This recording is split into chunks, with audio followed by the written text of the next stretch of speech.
They say every neighborhood has that one neighbor who treats the HOA like it's their personal kingdom.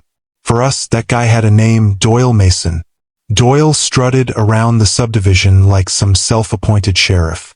Clipboard tucked under one arm, phone always ready to snap pictures. He acted as though he wore a badge of authority that no one else could see. The truth? He wasn't elected. He wasn't appointed. He simply decided that he was the neighborhood enforcer, and no one had challenged him until my grandfather. And let me tell you, last week, Doyle crossed a line that Grandpa wasn't about to let slide. But before we get into it, do me a favor.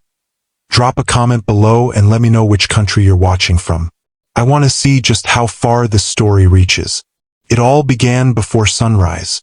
The old wooden boards of our backyard fence gave their usual groan around 5:30 in the morning. I was half awake, pouring milk over cereal at the kitchen table, when I noticed Grandpa sitting in his rocker on the porch. His eyes were already fixed on the yard, jaw set. Without looking at me, he muttered, "There he goes again." And sure enough, there was Doyle. The man was scaling our fence like a cat burglar, phone in hand, snapping pictures as though he was on some undercover mission. His target? My grandfather's tomato plants. Yes, tomato plants.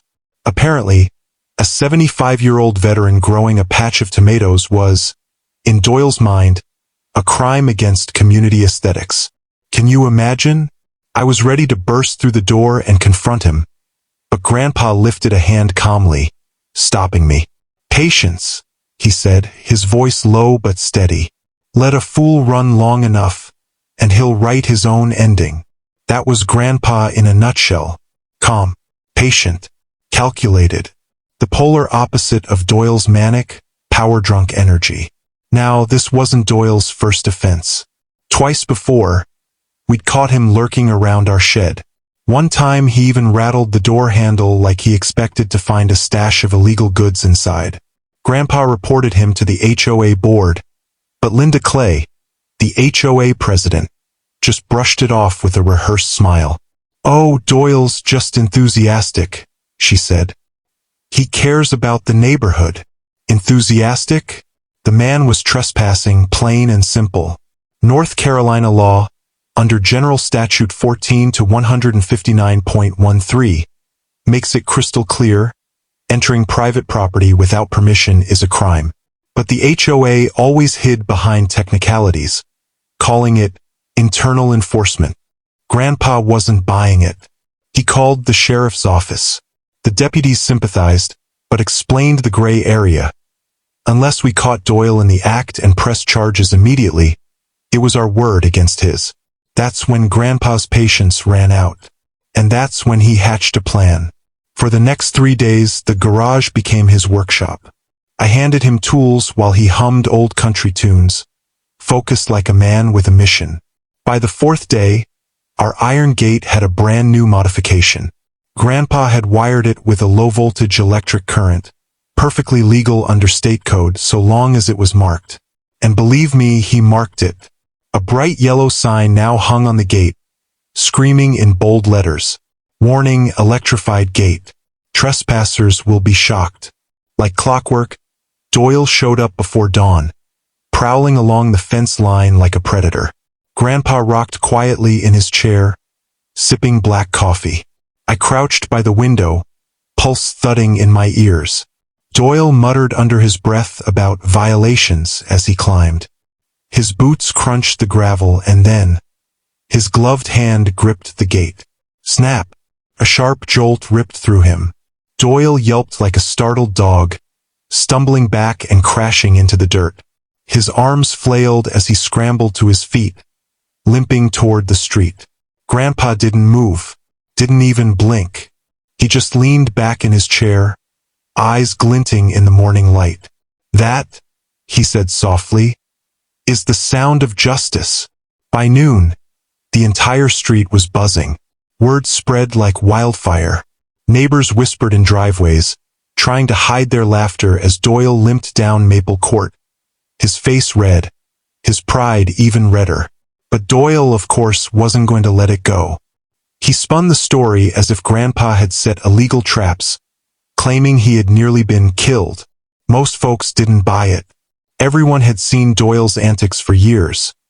Measuring grass with a ruler, photographing children's bikes, even peeking through curtains at night. The man was a menace, and now he'd finally tasted his own medicine. Still, Doyle wanted revenge.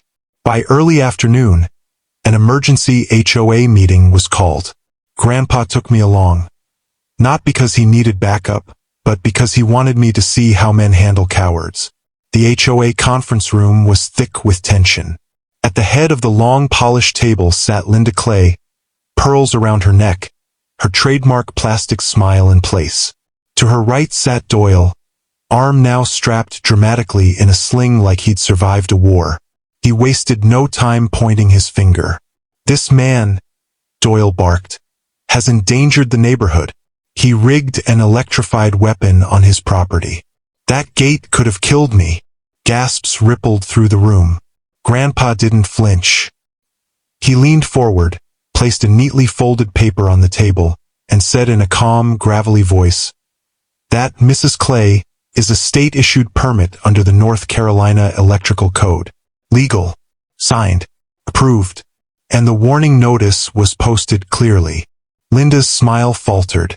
"Legal or not, Mr. Thompson," she stammered. "It's aggressive.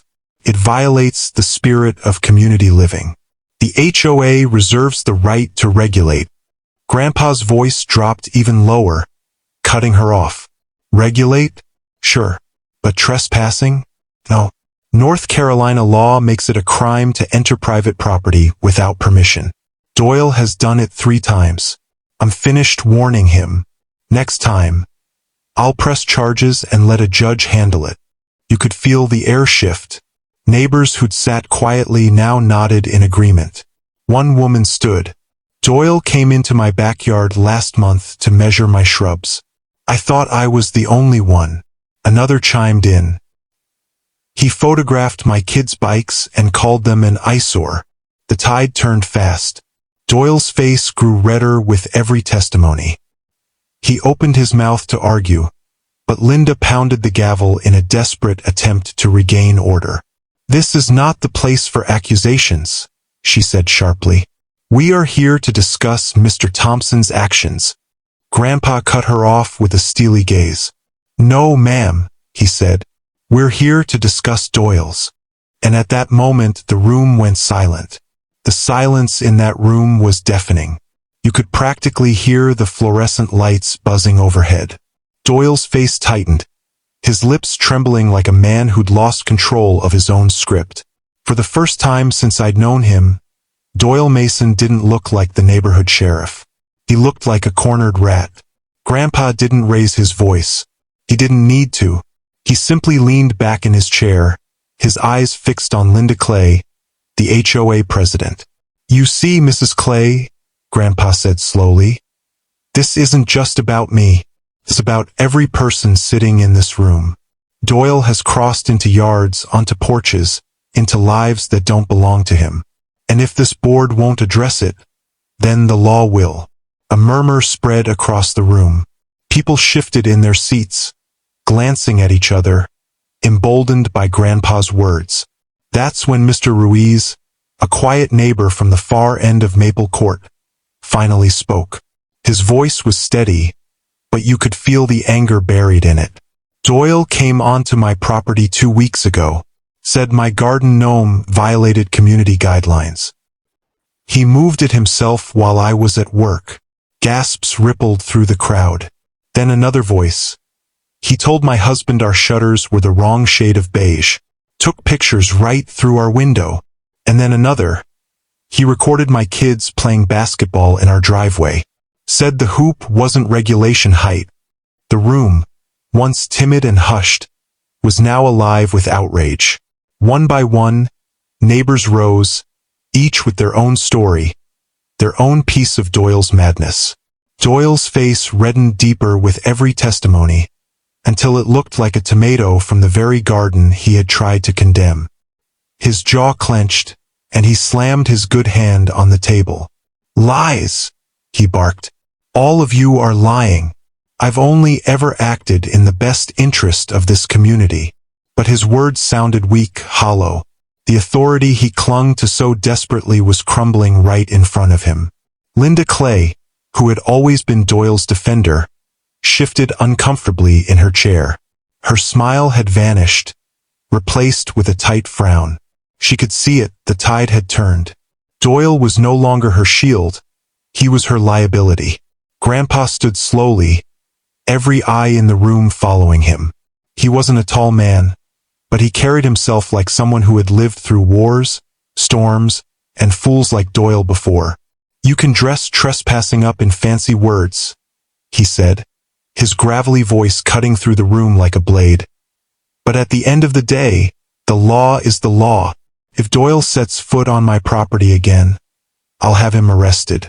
And I won't be the only one pressing charges, will I?" Heads shook. Voices muttered agreement. "No, you won't. Not anymore. Enough's enough." Doyle's mouth opened, but before he could spit another excuse, Grandpa placed both hands on the table and leaned in. "You wanted to be the law around here, Doyle. Well, now you're going to learn what it feels like to stand on the wrong side of it." The room erupted, not in chaos but in applause. Slow at first, hesitant, then stronger. Neighbors clapped, nodded, even smiled. It wasn't just about Grandpa's gate anymore. It was about years of Doyle's self-appointed reign finally cracking. Linda banged the gavel desperately, her voice rising. "Order! Order! This meeting is not for theatrics." But no one was listening to her anymore. For the first time, the neighborhood was united. And Doyle knew it. He grabbed his sling dramatically, stormed out of the room, his limp exaggerated with every step. But even as the door slammed behind him, you could hear the laughter that followed. After the meeting, neighbors gathered around Grandpa in the parking lot. They shook his hand, patted his shoulder, thanked him for saying what they had been too afraid to say themselves. Mr. Ruiz chuckled. "About time someone put Doyle in his place." A woman named Sarah added, "I was starting to think we'd have to move. He made life miserable here. But today," she paused, smiling, "today was different." Grandpa only nodded, his expression calm. "Bullies only win when people stay quiet. Today we weren't quiet." But Doyle wasn't finished. That night, while the street was quiet and the porch lights flickered on, I saw him lurking across the cul-de-sac, pacing like a caged animal. His pride was wounded, but a man like Doyle doesn't just surrender. He plots. Grandpa saw him too. From his rocker, he muttered, "The fool hasn't learned yet." He leaned forward, tapping his cane against the porch. "But don't worry, son. He will.